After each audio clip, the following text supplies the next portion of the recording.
Mr. Owen, Yes. pleasure talking to you on CGTN. But first of all, I'd like to know how you define the role and significance of socialism, especially in contemporary world. The role of socialism provides us with an opportunity for a positive future, for a peaceful future, for a future that's sustainable, and provides us with the world the ability to continue. I mean, we're confronting a situation environmentally where in a country like Australia, we're very heavily impacted by storm events that are going well beyond historically the past. And also we're in a situation where no governments in Australia are able to really address the needs of the people, particularly around those sort of events. So there's many people that have lost homes in storm events, either by fire or by rain, and they still, years after those events, still don't have homes to move back into. So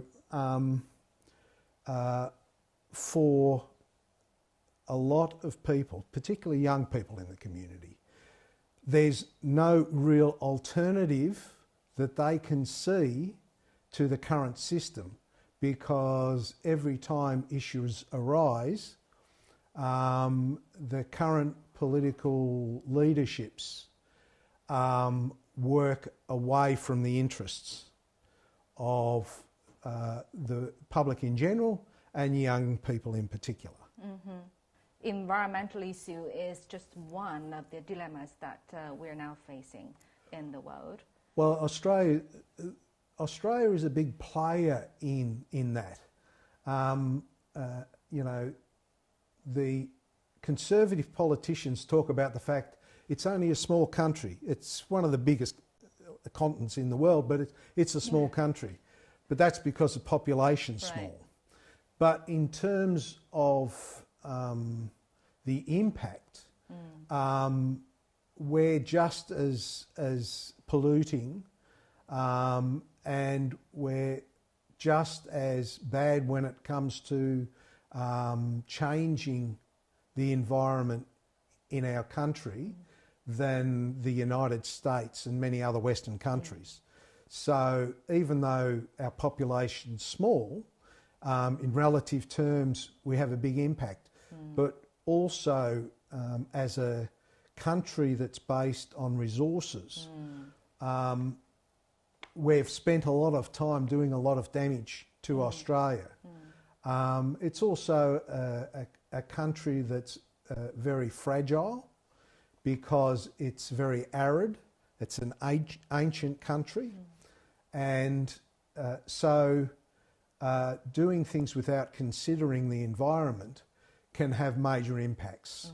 So we've got one of the biggest reef systems in the world. They say that you can see it from space.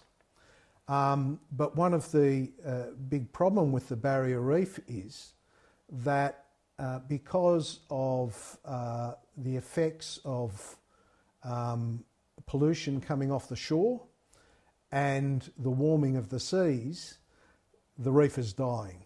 So one of the biggest living entities in the world is dying because it's unable to adapt to the warming of the sea and the nutrients that come off the shore. Well, indeed, we're facing a lot of common dilemmas, including the environmental issue. And as what you said, people keep discussing all those difficulties, all those issues, trying to find solutions, but the only thing they can do is to be angry. So we need a new solution. In one of your articles, you said that community with a shared future for all mankind is actually a new model for socialist diplomacy and a new model of thinking. So do you think this concept of a shared future can actually address those issues? We just finished a session which I just finished speaking at, and one thing was that the cultural differences between regions within the world a good example of how cooperation is possible. So we were talking about the contradiction between the reality in the before the collapse of the Soviet Union and the current situation. So then we had, what was it, a bipolar world?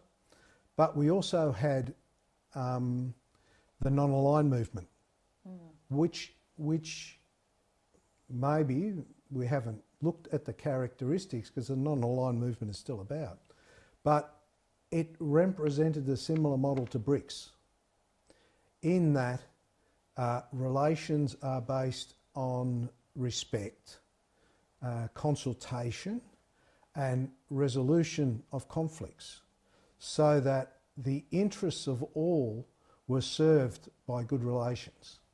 So to me that was a good example, and in the current situation where the majority of nations don't want to have imposed on there the dictates of one system or one group of nations, especially the ones that used to be the colonial masters for a lot of those countries.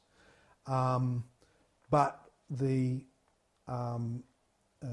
problems of developing constructive administrations and systems in so many developing countries is still a big issue. So the question is not only nation by nation, but also state by state. So the model that's being developed, and it's a very important model, it's not a socialist model. It's a model of relations between nations that are not necessarily socialist, that develops important principles that socialists developed. And in reality, that has been a model that socialism has developed for many years.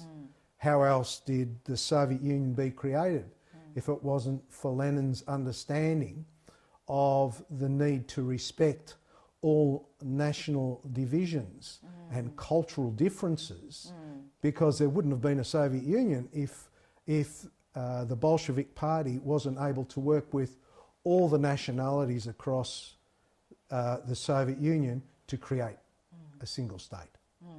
You know, so it's an historical model, but in the current circumstances, it's a crucial model that has to be applied if we're going to have a future without war.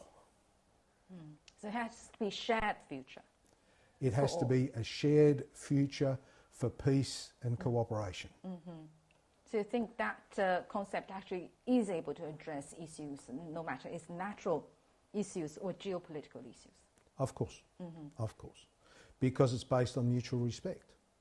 And the thing is, even conservative states like Saudi Arabia are willing to participate because there's a national interest. And they know that their national interest isn't served by being told what to do by the United States. It's served them for strategic reasons in the past, but for a future, they're determining that it's better that there be cooperation and peace rather than conflict, you know, and we all deserve a future, and a future where everybody is friendly in the world is a much better future for all. Thank you. Thank you very much, Mr. Owen.